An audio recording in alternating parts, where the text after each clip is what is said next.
مدینہ شریف کے قبرستان میں ایک حیرت انگیز واقعہ سامنے آیا۔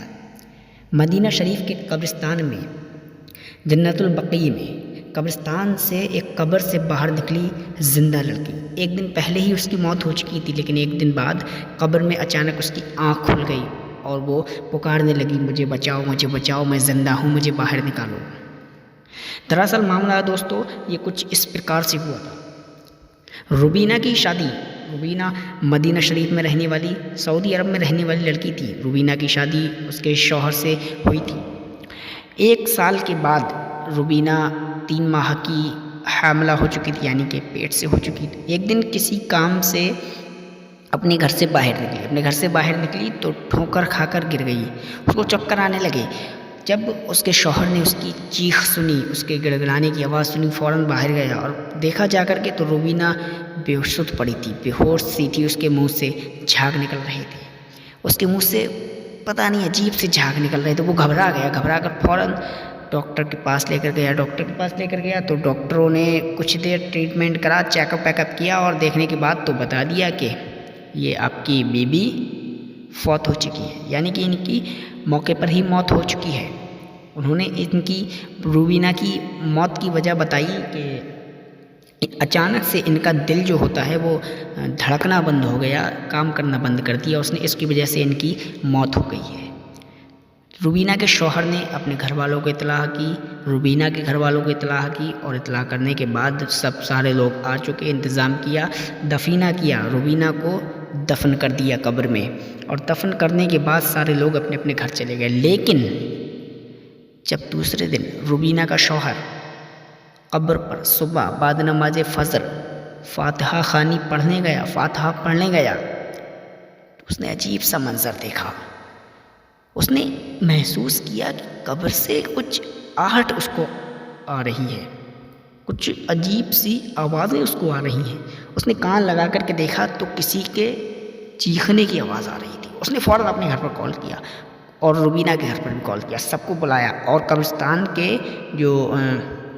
میں جو قبر کھودتا ہے نا غورکن، اس غورکن کو بھی بلایا تو اس نے بھی کان لگا کر کے دیکھا تو اس کو بھی عجیب سی آوازیں آ رہی تھیں۔ سب کو بلوایا گیا، قبرستان کے جو کاریہ کرتا ہوتے ہیں ان کو بھی بلوایا گیا۔ جب سب کی اجازت مل گئی تب قبر کو کھولنے کا فیصلہ کیا۔ جب قبر کو کھودا گیا تو اس میں سے روبینہ زندہ تھی، اس کی دھڑکنیں چل رہی تھیں، لیکن وہ سانس نہ ملنے کی وجہ سے، سانس گھٹنے کی وجہ سے وہ بے ہوش ہو گئی تھی۔ فوراً اس کو ڈاکٹر کے پاس لے جایا گیا تو ڈاکٹروں نے بتایا کہ ابھی تو یہ زندہ ہے، اور ان کو ICU وغیرہ میں ایڈمٹ کر دیا۔ روبینہ کا شوہر ان ڈاکٹروں پر کافی ناراض ہو رہا تھا کہ پہلے تم نے میری بیوی کو مرا ہوا گھوشت کر کیسے دیا، آخر تم نے اتنی بڑی غلطی کر کیسے دی۔ لیکن اب سب کچھ صحیح ہونے والا تھا۔ 2 دن کے بعد جب روبینہ کو ہوش آیا تو اس نے کچھ ایسی باتیں بتائیں جیسے سن کر ہر سننے والے کی روح کانپ گئی۔ لیکن اس کے شوہر کا دل سے اس کو شکریہ ادا کرنا چاہیے تھا کہ اس نے کسی کو نہ بتایا، لیکن اپنے شوہر کو پورا راز بتا دیا تھا۔ روبینہ نے بتایا اپنے شوہر کو کہ میں جب قبر میں گئی تھی، میری اچانک سے آنکھ کھلی تو میں نے دیکھا کہ میں تو قبر میں ہوں، میں نے خود کو قبر میں پایا۔ جب میری آنکھ کھلی میں گھبرانے لگی، میں چیخنے لگی، میں کیا کروں، میری سانس گھٹ رہی تھی، مجھ کو پسینہ آ رہا تھا، لیکن میں نے درود پاک پڑھنا شروع کر دی، میں نے درود شریف پڑھنا شروع کر دی۔ جب میں نے درود شریف پڑھنا شروع کی تو میں نے دیکھا کہ میری سانس کچھ صحیح چلنے لگی۔ اس کے بعد میں نے اللہ تعالیٰ سے دعا کی، یا اللہ تعالیٰ میری توبہ ہے، اور میں نے رو کر گڑگڑا کر توبہ کی، اور میں نے اللہ تعالیٰ سے ایک وعدہ بھی لے لیا کہ جو میں نے گناہ کیا ہے دنیا میں رہ کر، جو میں نے گناہ کیا تھا، جو اپنے شوہر سے میں نے بے وفائی کی تھی، جو گناہ کیا تھا، میں اپنے شوہر کو بتا دوں گی۔ یا اللہ تعالیٰ تو مجھے بس قبر سے نکال دے، اس کے بعد میں اپنے شوہر سے خود اپنا یہ راز بتاؤں گی۔ تو اس کا شوہر کہنے لگا کون سا راز ہے جو تم نے آج تک مجھے نہیں بتایا تھا؟ بی بی کہنے لگی دراصل میں نے تمہارے ساتھ بے وفائی کی تھی۔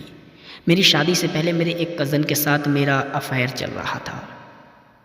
شادی سے پہلے تک تو ٹھیک تھا، لیکن شادی کے بعد میں نے اس سے نہ ملنے کی بہت کوشش کی، لیکن اس نے مجبوراً مجھے زبردستاً اسے اپنے پاس بلا لیا۔ ایک دن بلایا اور میں اس سے حاملہ ہو گئی، یعنی کہ میں اس سے امید سے ہو گئی، پیٹ سے ہو گئی۔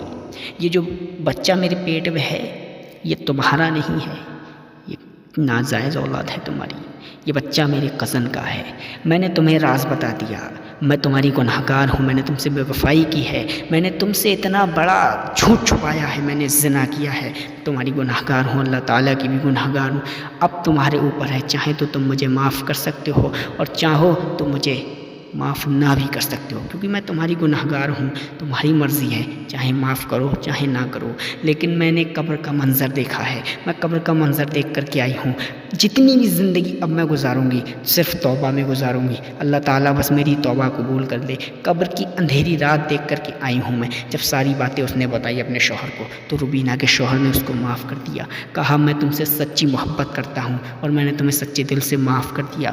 دوستو توبہ کا موقع ملا اسے، پتہ ہے کس بات پر؟ اس کی ایک چھوٹی سی یہ نیکی بھی تھی کہ اس کو درود پاک پڑھنے کی عادت تھی، اللہم صلی علی سیدنا مولانا محمد وعلی آل سیدنا مولانا محمد وبارک وسلم علیہ، اس کو درود پاک پڑھنے کی عادت تھی، شاید اسی کی وجہ سے اس کو توبہ کرنے کا موقع مل گیا، زنا کی توبہ کرنے کا موقع مل گیا۔ دوستو اس کی یہ گھٹنا کی 10 دن بعد روبینہ کی پھر سے موت ہو گئی اصل میں، اور اس کو دفینہ کیا صحیح طریقے سے، سب کچھ صحیح ہو گیا۔ 10 دن بعد دوبارہ موت ہو گئی اس کی، اس کو توبہ کرنے کا موقع ملا۔ کتنی خوش نصیب ہوگی جس کو قبر سے باہر نکل کر توبہ کرنے کا موقع ملا۔ اللہ تعالی ہمیں تو جیتے جی توبہ کرنے کی توفیق عطا فرما دے۔ ہم بڑے گناہ گار ہیں یا اللہ تعالی، ہم بڑے گناہ گار ہیں، ہمیں سچے دل سے توبہ کرنے کی توفیق عطا فرما دے۔ آمین ثم آمین یا رب العالمین۔